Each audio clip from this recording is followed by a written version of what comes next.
I've got 8 things that motorcycle dealerships are absolutely praying you never figure out. And trust me, after you hear number 5, you're going to walk into your local dealer and see right through every single trick they're pulling. Some of this stuff made me so angry I went undercover to 3 dealerships in my area just to prove it's happening. Spoiler alert, it's worse than I thought. I'm Jimmy and I run Fastest Way because someone needs to tell riders the truth that dealers won't. Let's start with the biggest scam that happens in every single finance office at every single dealership in America. You walk in, you love the bike, you negotiate the price, and then they send you to the finance manager. And this is where they make their real money. Here's exactly how it works, and I want you to remember this the next time you're sitting in that little office with the guy in the cheap suit. You're financing a $15,000 bike. The finance manager calls the bank. The bank approves you at 4.2% interest. Sounds good, right? Wrong. The finance manager hangs up the phone, smiles at you, and says, "Congratulations, we got you approved at 6.9%. You're so excited to be approved that you don't even question it. You sign the paperwork, you ride away happy, and over the next 5 years you pay an extra $2,300 in interest that you didn't need to pay. Where did that money go? Straight into the dealership's pocket. It's called rate markup or dealer reserve, and it's completely legal. The bank approved you at 4.2, the dealer charged you 6.9, and they keep the difference. That 2.7% markup over 5 years on a $15,000 loan is over $2,000 in pure profit for doing absolutely nothing except lying to you about your actual approval rate. And here's the best part. Most people never find out. They think 6.9% is what they qualified for. They have no idea the bank said 4.2. The dealer is betting you won't call your credit union to compare rates, and 90% of the time they're right. Don't be that person. Before you walk into any dealership, get pre-approved at your local credit union. I'm serious. Walk in with a pre-approval letter in your hand, and when the finance guy tries to run your credit, you say no thanks. I'm already approved at 3.8% through my credit union. I'm paying cash as far as you're concerned. Watch his face drop.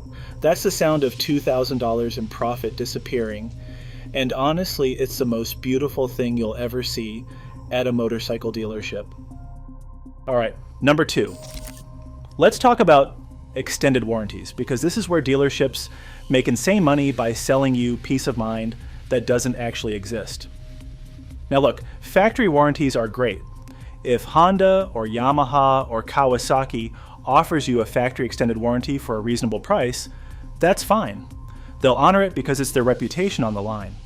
But aftermarket warranties, the ones sold by third-party companies that the dealership gets a fat commission for pushing, those are a straight-up scam most of the time.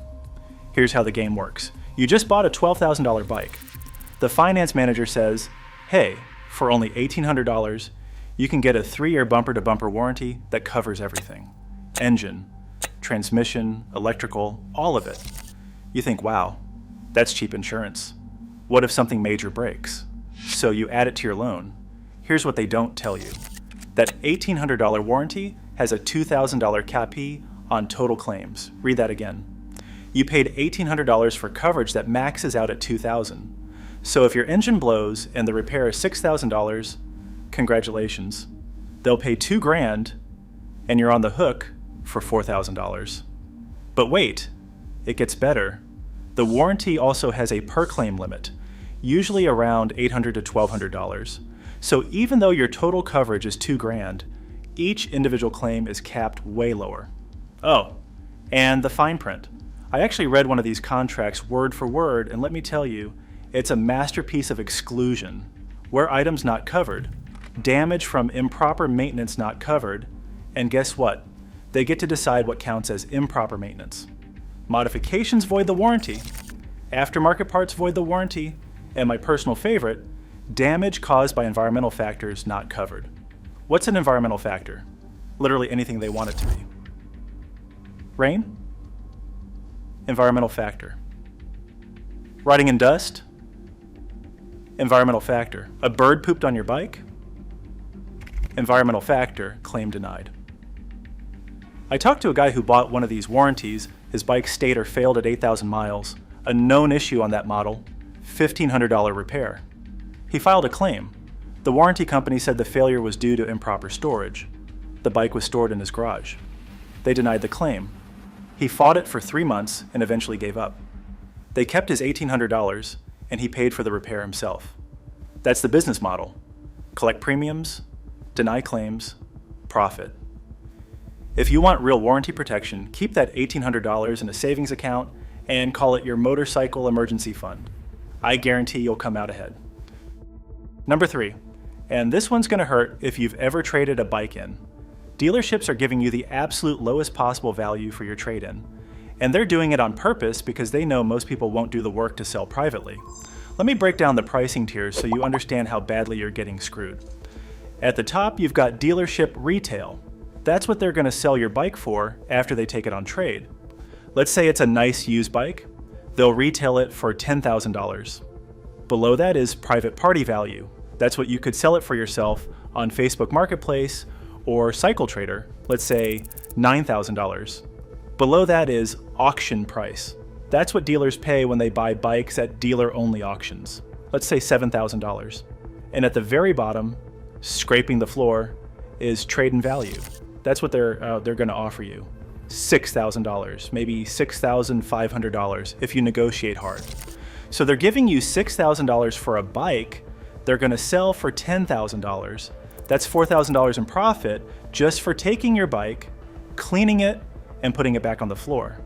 And you're letting them do it because trading in is easy. You don't have to deal with posting ads, answering calls, meeting strangers, getting lowballed by tire kickers. The dealer handles everything. You drive away on your new bike, and you're happy. Until you realize you just left $4,000 on the table. Here's what kills me.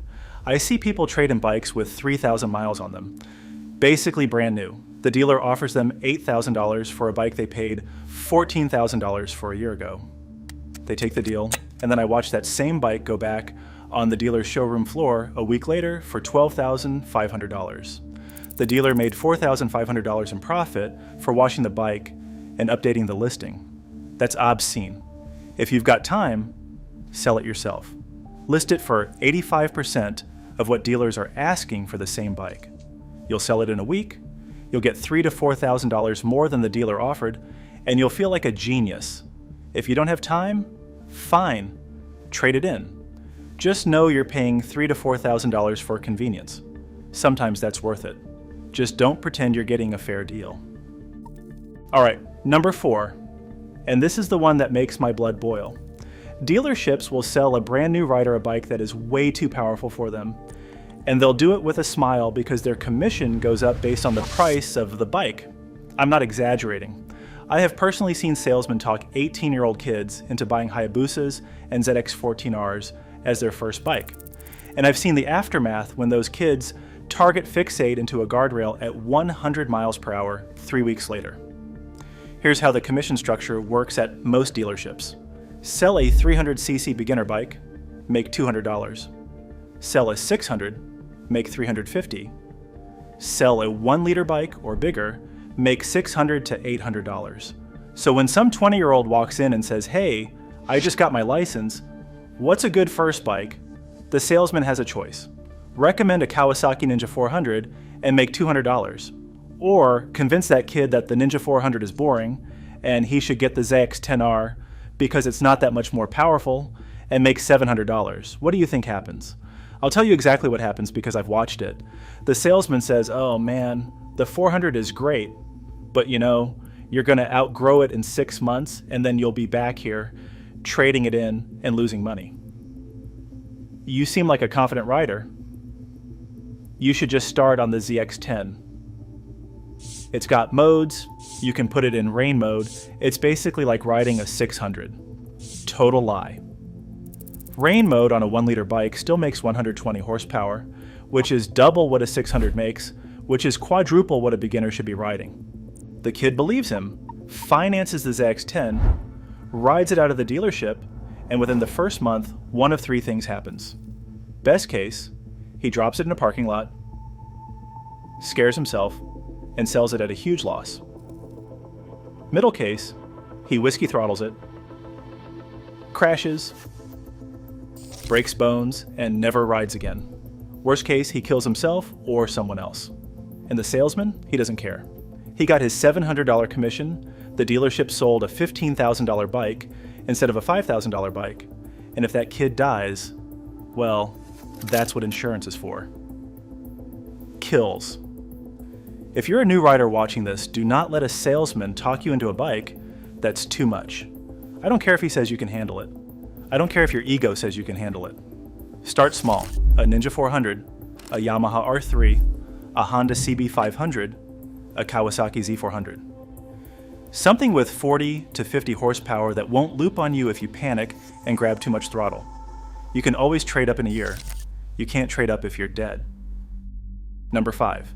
And this is the one that should make you walk out of a dealership and never come back.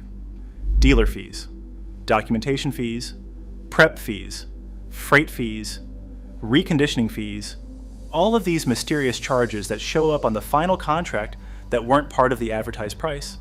And when you ask about them, the finance manager says, "Oh, those are non-negotiable. Everyone pays them. It's just how it works." Lies. All lies. Let me explain what these fees actually are. A documentation fee is supposedly the cost of processing your paperwork. How much does it cost to print some forms and file them? At most dealerships, the doc fee is anywhere from $200 to $700. Some states cap it, some don't. In states without caps, I've seen doc fees over $1,000. For paperwork, that's profit. Pure profit disguised as a necessary administrative cost. Freight fees. This one's my favorite because it's so blatantly a scam. Freight is the cost of shipping the bike from the manufacturer to the dealership. That cost is already built into the dealer invoice price.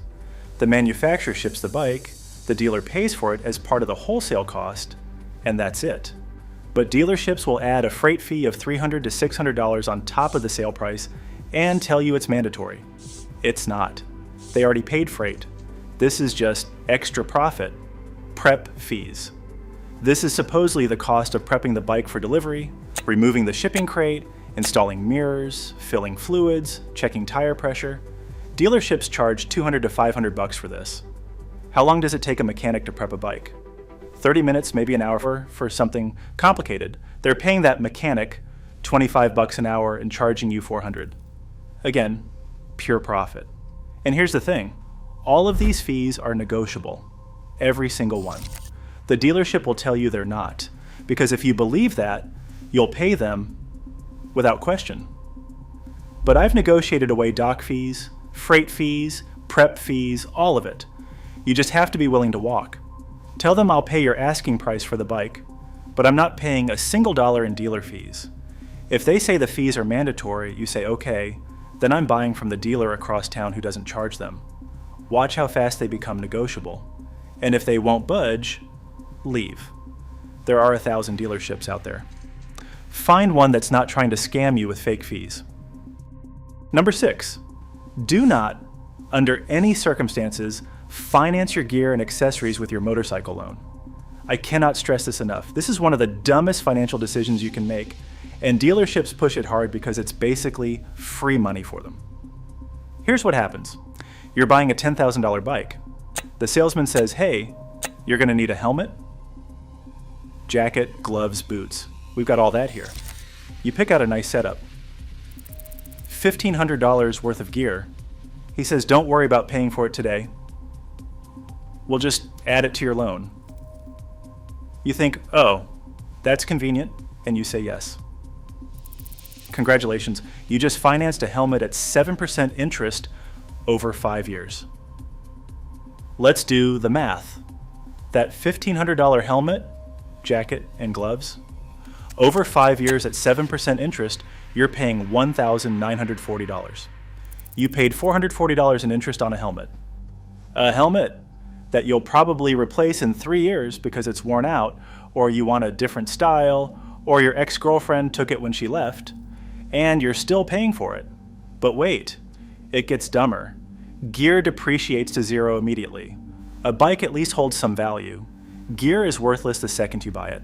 So you're paying interest on an asset that has no resale value and a limited lifespan. That's like financing groceries. Actually, it's worse than financing groceries because at least groceries keep you alive. And dealerships love this because they make profit 3 ways. 1, they sell you the gear at full retail markup. That $1,500 gear package costs them $900 wholesale. 2, they make profit on the financing markup. Remember number 1? And 3, they get to tell the bank they're financing $11,500 instead of $10,000, which means a bigger loan, which means more interest profit for them. Pay cash for your gear. If you can't afford to pay cash for gear, you can't afford the bike. I'm serious. If you're financing a $10,000 bike and you don't have $500 for a helmet and gloves, you're not financially ready to own a motorcycle. Save up, buy the bike later, and thank me when you're not still paying off a helmet you threw away 2 years ago. Number 7, and this one's sneaky because it doesn't happen often, but when it does, it's devastating. Some dealerships will sell you a salvage title or rebuilt title bike without making it crystal clear, and if you don't check the title carefully before you sign, you're stuck with a bike that's worth half what you paid. Now, most reputable dealers won't do this, but I've seen it happen. A customer buys a bike, rides it for 6 months, decides to trade it in or sell it privately, and discovers the title says rebuilt or salvage. They had no idea. They go back to the dealer and the dealer says, "Oh yeah, we disclosed that. It was in the fine print on page 7 of the contract." The buyer's screwed because they signed the contract and now they own a bike that's worth 50% of what a clean title bike is worth. Here's how it happens. A bike gets wrecked. Insurance totals it. It gets a salvage title. Someone buys it at auction, fixes it, gets it inspected, and the title becomes a rebuilt title, which means it's legal to ride, but it's still branded. A shady dealer buys that rebuilt title bike cheap, puts it on the showroom floor, prices it only slightly below clean title bikes, and hopes the customer doesn't ask questions. If you're buying from a dealer, ask point blank, is this a clean title? Make them show you the title before you sign anything. If it says rebuilt, salvage, flood, theft recovery, any branding at all, that bike is worth significantly less. A rebuilt title bike should be priced at least 30 to 50% below a clean title equivalent. If they're trying to sell you a rebuilt bike at clean title prices, walk away. And for the love of God, before you hand over money, verify the VIN matches the title matches the bike, and the title is clean. This is basic stuff, but people skip it because they're excited and they trust the dealer. Don't trust anyone. Verify everything. And number 8, the final thing dealers will never tell you. They don't actually care if you get the right bike or a good deal. They care about hitting their monthly sales quota so they get their bonus from the manufacturer. And that incentive structure creates some truly terrible behavior. Here's how manufacturer quotas work. If a dealership sells 50 bikes in a month, they get a bonus from the manufacturer, maybe $25,000. If they sell 75, the bonus goes up to 50 grand. If they sell 100, it's 100 grand. So at the end of the month, if they're at 48 bikes sold and they need 2 more to hit the 50 bike threshold and get that $25,000 bonus, they will do anything to move 2 bikes. They'll sell bikes at a loss. They'll give you an insane trade-in value that makes no sense. They'll throw in free accessories. They'll waive fees. Why? Because losing $1,000 on 2 bike sales to get a $25,000 bonus is smart business. But here's the problem. In their desperation to hit quota, they'll sell you the wrong bike. They'll sell a beginner a leader bike. They'll sell you last year's leftover model and tell you it's the same as this year's. They'll finance someone who has no business getting approved. I've seen dealerships approve people with 500 credit scores at 18% interest because they needed one more sale to hit quota. That person defaults 6 months later, the bike gets repoed, and the dealership doesn't care because they already got their bonus. The customer's credit is destroyed, but hey, quota was hit. If you're shopping at the end of the month and a dealer is suddenly being super flexible and offering you deals that seem too good to be true, ask yourself why. Are they actually being generous, or are they desperate to hit a number? And if they're desperate, are they selling you the right bike for the right reasons, or are they just trying to close a deal before the calendar flips? I'm not saying don't take advantage of end-of-month deals. I'm saying understand why those deals exist, and make sure you're buying the bike you actually want, not the bike they need to sell to hit quota.